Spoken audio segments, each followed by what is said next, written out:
sana ma-scorean namin, matalo po namin. Doon mas magandang na-challenge po yung mga bata. May advantage po sa experiences sa as a public servant na ma-apply mo as a driver?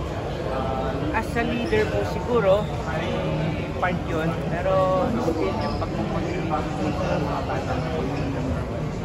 Ito rin yung experience na inaano away motivate yung mga inalagaan ko mga bata. Para mangarap at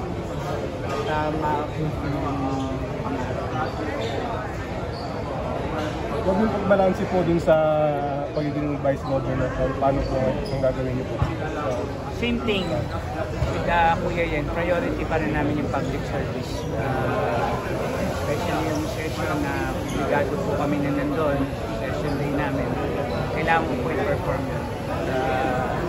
Still yung public service pa rin po yun, ang number one pa rin. Yung advantage mo ba? Yung karamihan sa mga talent po, yung mga nanggaling na rin sa Opo, malaking bagay po kasi kilala na nila ako, kilala ko sila kung anong time na dapat yung gamitin. Alam ko yung yung strong side nila, yung weak side nila, medyo kabisado ko na po. Kaya advantage na rin po yung bagay na yun. Kilala ko halos yung mga player. Dok, tingin mo ba may posibilidad na magkaroon ng all Pampanga team sa PBA? Hindi naman po siguro aabot sa ganun. Kasi hindi naman po siguro aabot. Siyempre, bilang Kapampangan, pangarap din po yan, pero medyo malabo po yung sitwasyon na yun.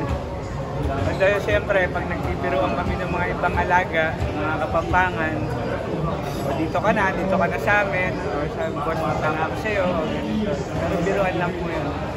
Pero siyempre, we need to mga professional talaga. Hindi ka natin professional.